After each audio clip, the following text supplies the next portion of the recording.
This is the Cuisinart 3-in-1 multi-cooker. This unit happens to be 4 quarts. It's a nice generous size. The great thing about this product is you can brown, saute, and then slow cook in it also. So you can still develop that really great flavor when you're browning meats and then actually slow cooking. So you can use some, a little bit tougher pieces of meat, and this will allow you to brown it, get a lot of flavor out of the meat, and then cook it at a really low temperature for a long period of time, and it'll be nice and tender and very flavorful. The other thing with this product is you can also steam in it. So you can steam artichokes. You can actually do like a seafood boil, which is really nice. A lot of people I know also use it to make oatmeal. So when they get up in the morning, they have a nice big warm batch of oatmeal ready so that they don't have to rush around in the morning and get their kids ready for school or even get themselves ready to get to work. Or on the weekend, if they have company, it's a great way to make a beautiful batch of oatmeal to have when you wake up in the morning. So let me show you what else you can do to program this unit. The one thing about it that I really like is it can do what we call combination cooking. So you can basically switch between cooking modes. So if you're brown sauteing and then you want to slow cook, you just press the button and it automatically switches. You don't have to turn it off and turn it back on. It has a 24-hour timer, so you can cook for up to 24 hours, and then after the time elapses, it goes on a keep warm feature. So if you're preparing a meal in your slow cooker that you want to have ready when you get home from work during the week, if you're not home on time, it's not a problem. It kicks on to keep warm, and it'll keep your meal ready for when you get home. The other thing is that over here, you'll notice there's a temperature, and I'm going to show you how to use it in a few minutes. But what happens here is that there's four settings. You have low, high, warm, which will go on automatically, and then simmer. So what I'm going to do today is I'm going to show you how quick and easy it is to make a rustic tomato soup, which you can have for a dinner party if you want, or you can actually cook it and have it ready for during the week when you get home. So let's look at the rest of the pieces. This is your removable cooking pot. You just pick that up and slide it down. This is your glass lid. It's rimmed in stainless steel. Has a nice handle on the top. And then this is your cooking rack. And this is great where I mentioned you can do like steamed artichokes.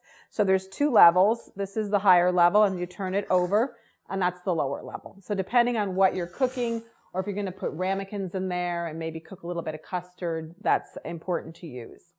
So why don't we get started with that tomato soup? I'm going to remove the lid. And the first thing I'm going to do is add just a little bit of olive oil, some garlic, because here it starts to sizzle, carrots, and then the rest of our ingredients that make our mirepoix, which helps develop really great flavor, and that's your onions and your celery. And the last thing I'm going to do is I'm going to add just right now a pinch of pepper to get it going, and then a pinch of salt.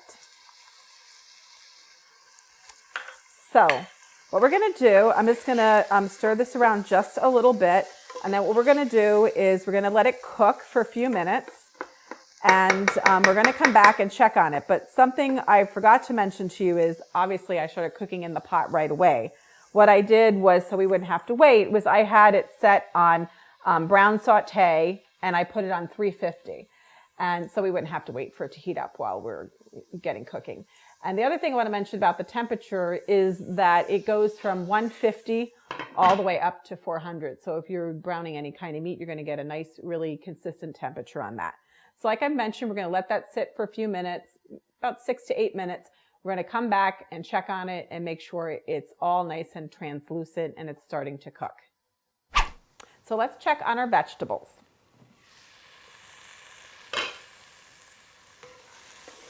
They're nice and translucent, and you can see they're starting to get a little color on them. And they're nice and cooked, so we're going to get a nice flavor to the base of our soup. And now what I'm going to do is I'm going to add the rest of the ingredients. And that is going to be, these are sun-dried tomatoes. These happen to have been in a little bit of the oil. so you know.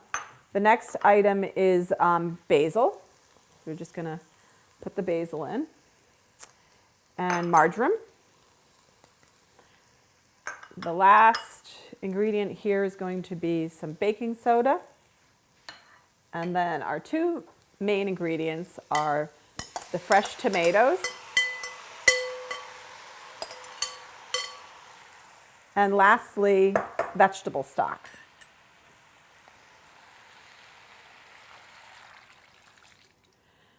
And what we're going to do now is we're going to put the lid, I'm going to actually give it a little stir first. Stir the ingredients around. You can see them. And like I mentioned, this is rustic tomato soup, so it's nice and chunky tomatoes. Put the lid on. Now what we're going to do is we're going to set it by, I mentioned earlier that it has combination cooking. We're just going to press slow cook. And you'll notice it automatically, because it has combination cooking, goes from one setting to the next. And you'll see the default here was low. I'm going to just show you the other settings. It's high, warm, and simmer. And then we're just going to go back to low because we're going to let this cook for 4 hours. And then here's your timer. It goes from 0 all the way up to 24 hours. And today what we're going to do is we're just going to press it until it gets up to 4. So what's going to happen is we're going to let it cook for 4 hours. And we're going to come back and check on our tomato soup. So here's our tomato soup. You'll notice it's not chunky anymore. It's really smooth because I actually blended it. You don't have to do that. I prefer my soups chunky, so I'd probably leave it the way the ingredients went in. Having a slow cooker at home is really convenient. It does the cooking where you're off doing something else. Maybe you're at the soccer game, or maybe you're entertaining friends doing something else, and the slow cooker's cooking for you. Remember, it's a great thing to have in your kitchen. It cooks the food while you're away doing something else.